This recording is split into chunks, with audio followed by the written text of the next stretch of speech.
Parfois, il arrive quelque chose de tellement hors du champ de l'imaginable qu'on ne peut que s'exclamer « Mais qu'est-ce qui vient de se passer, bordel ?» C'est exactement ce que j'ai ressenti suite à un événement qui s'est déroulé récemment. Au fait, je m'appelle Jim. Tout s'est passé lors d'une soirée qui a complètement chamboulé ma vie. Jusque-là, je n'avais jamais, même un seul instant, remis en question le dévouement ou la fidélité de ma femme. Jerry et moi, c'est une histoire qui dure depuis le lycée. Je suis certain d'avoir été son premier amant. Ça, j'en suis sûr et certain. Pourtant, après 12 ans de mariage, j'ai découvert que je n'avais pas été le seul. Bien qu'elle reste toujours la femme de ma vie, nos ébats amoureux n'ont jamais été particulièrement audacieux. Et ce n'est pas faute d'avoir essayé. C'était son manque d'enthousiasme à s'aventurer vers de nouvelles expériences. J'ai toujours eu envie d'emmener notre intimité vers de nouveaux sommets avec ma femme, mais mon amour profond pour elle me satisfaisait de ce que nous partagions à huis clos. Permettez-moi de développer ce dernier point. La pertinence deviendra évidente au fil de l'histoire. Peu après notre mariage, nous avons profité d'une merveilleuse soirée, un dîner délicieux, quelques pas de danse, une touche de romance et quelques bouteilles de vin. C'était la soirée idéale pour prolonger les festivités.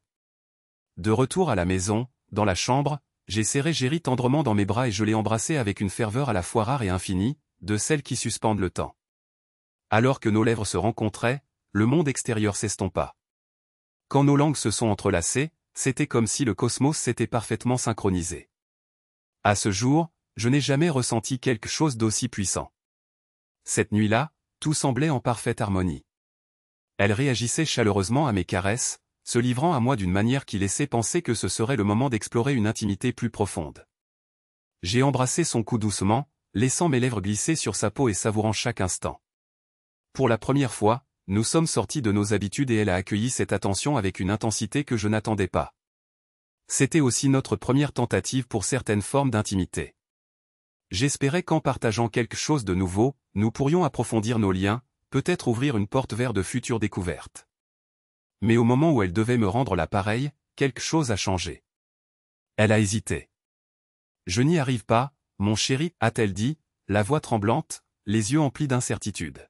« S'il te plaît, mon amour, tu peux le faire, ai-je murmuré doucement, essayant de la rassurer. Elle a essayé, mais s'est vite rétractée, submergée. Se cachant la bouche, elle s'est précipitée dans la salle de bain et a fermé la porte à clé derrière elle. Je suis resté assis là, abasourdi, me demandant si j'avais franchi une limite. Était-ce de ma faute? À travers la porte, elle m'a assuré que ce n'était pas moi le problème. Elle a expliqué que même l'idée la perturbait pas physiquement, mais émotionnellement. Elle avait l'impression que cela dépassait une limite. Pour elle, c'était trop exposé, trop vulnérable, presque humiliant. Elle craignait que cela ne change la façon dont je l'apercevais. Cette nuit-là, ses efforts spécifiques ont cessé dans notre relation. Bien qu'elle chérissait mes attentions, elle ne pouvait pas y répondre de cette façon. Pour elle, c'était trop brut, trop personnel, voire source de honte. Elle craignait que je ne perde le respect que j'avais pour elle si elle s'y risquait. Alors, notre vie a continué. Nous menions une vie épanouissante. L'entreprise de fabrication que j'avais créée prospérait, s'améliorant d'année en année. Cette petite affaire qui avait débuté dans mon garage s'était transformée en une entité importante avec un contrat du ministère de la Défense. En fait, nous étions devenus presque le client exclusif de l'entreprise de fourniture électronique de la famille de Jerry. Joe, le père de Jerry, récoltait enfin les fruits de l'entreprise dans laquelle il avait investi toute son existence. Bien que je n'ai jamais été le préféré de Joe, il semblait satisfait que, grâce à moi, il ait enfin connu le succès. La mère de Jerry était une paroissienne zélée. Je l'appelais la bonne sœur. Elle était si sûre de sa rectitude qu'on aurait dit que ses paroles étaient des transmissions directes de Dieu, du moins, c'est ce qu'elle pensait. Jerry a absorbé beaucoup trop du dogme de sa mère, si vous voulez mon avis, mais pour une raison ou une autre, nous avons réussi à nous éviter la plupart du temps. Maintenant que vous avez une idée de la situation, plongeons directement dans la raison pour laquelle je vous raconte cette histoire. C'était un vendredi soir, et nous avions invité des amis à dîner. 3 autres couples, qui étaient nos compagnons habituels, se joignaient à nous pour une soirée remplie de nourriture et de boissons. Le repas s'est avéré délicieux. Jerry était particulièrement doué pour préparer le dîner. Après le repas, comme on pouvait s'y attendre, les hommes se sont dirigés vers la salle de jeu pour jouer au billard, tandis que les femmes sont restées à la table de la cuisine, sirotant du vin et bavardant ou peut-être s'adonnant à ce qu'elles font d'habitude. J'étais à court de bière, alors je suis allé à la cuisine pour en prendre une autre. Alors que j'approchais de la porte, j'entendis les femmes rire bruyamment, telle une volée de poules folles de joie. Un instant, je m'arrêtai juste devant la porte, hésitant à entrer, curieux de savoir ce qui était si amusant. Sandy, l'une des épouses, était en train de démontrer aux autres femmes la technique appropriée pour procurer du plaisir en utilisant une banane. Me voilà donc, inaperçu, complètement fasciné. Et oui, j'étais visiblement tendu, appréciant la scène bien plus que je n'aurais probablement dû. Toute mon attention était rivée sur Sandy et sur la façon dont elle donnait ses instructions.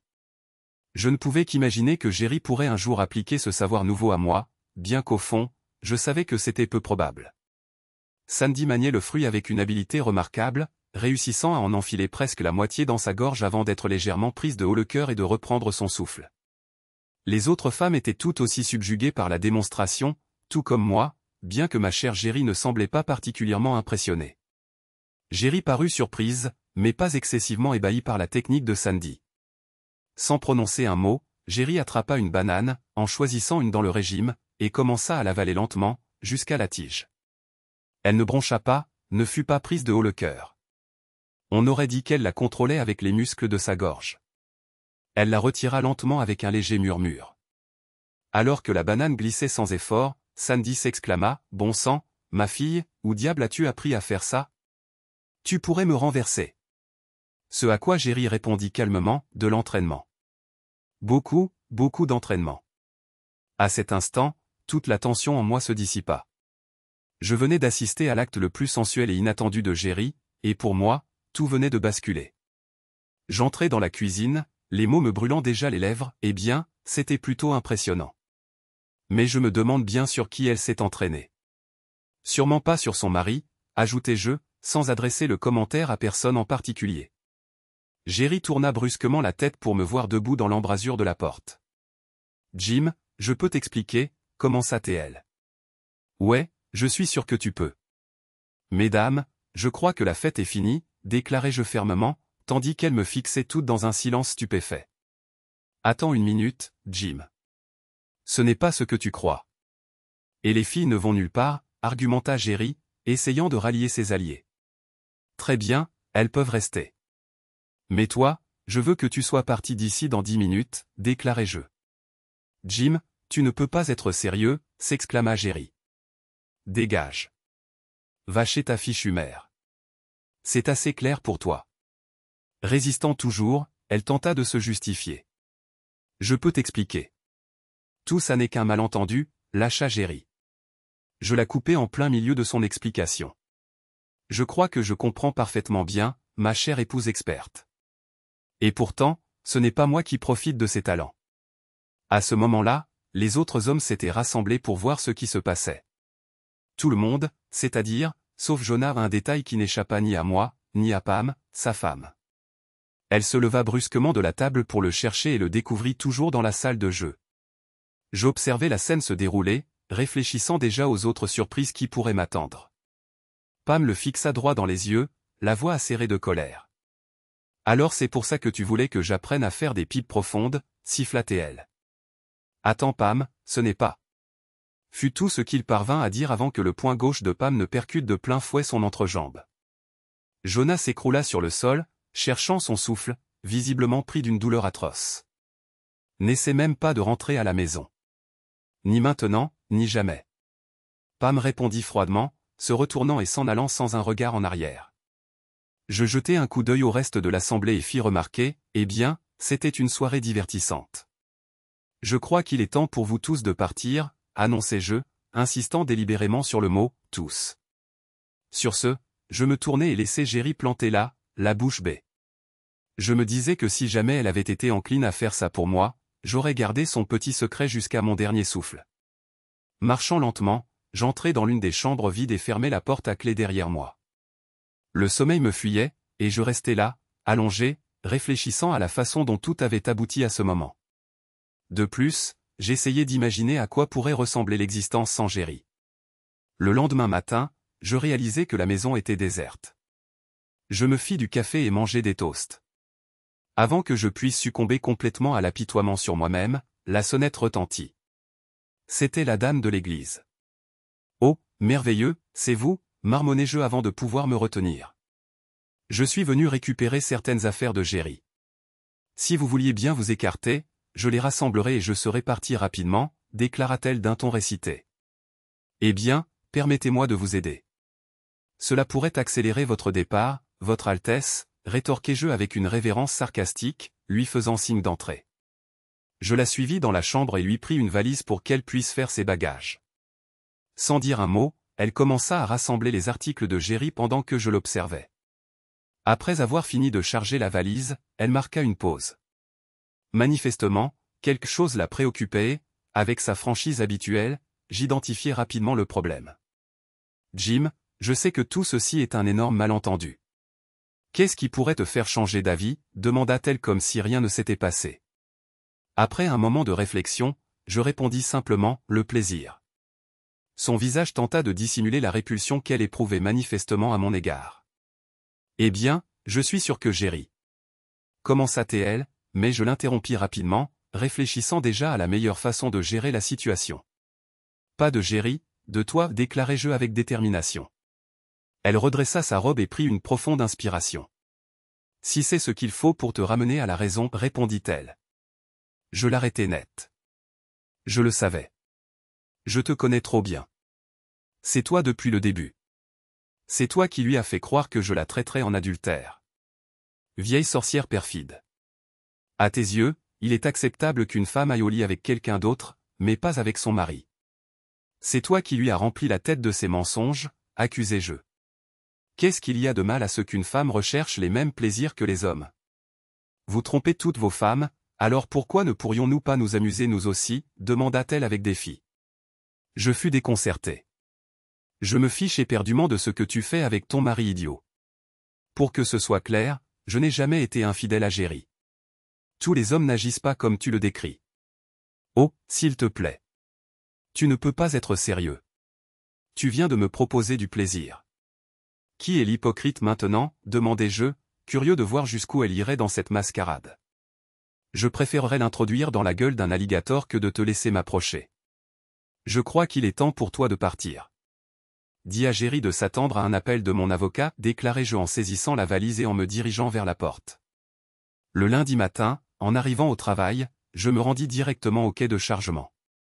J'ordonnai au contremaître de recharger la dernière livraison reçue de la société de Joe sur le camion et de l'expédier immédiatement. Comme prévu, Joe était au téléphone dans l'heure qui suivit, exigeant de savoir pourquoi la livraison avait été renvoyée. Je lui informai simplement que le prix était excessif et que je m'approvisionnerais auprès d'un autre fournisseur. Puis je raccrochai. J'indiquai à ma secrétaire de dire à Joe que j'étais occupé lorsqu'il arriverait, ce qui ne tarderait pas. Effectivement, une demi-heure plus tard environ, je l'entendis dans la salle d'attente. Je me suis adossé à ma chaise, j'ai relevé mes pieds et j'ai laissé l'homme transpirer d'angoisse. Après 3 heures, je suis sorti de mon bureau et je suis rentré chez moi. Gio se leva d'un bond pour tenter d'attirer mon attention. « Jim, je dois te parler, affirma-t-il. Je suis occupé pour le moment, Gio. Adressez-vous à ma secrétaire. Elle pourra peut-être vous recevoir la semaine prochaine, dis-je froidement. Jim, je t'en prie, ne me fais pas ça.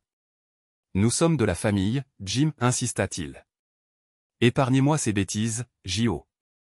Je ne fais pas partie de votre cercle familial. Je ne l'ai jamais été. Pour être honnête, je n'ai maintenu nos relations commerciales que grâce à Géry. J'ai surpayé d'au moins 20% simplement parce que tu étais son père.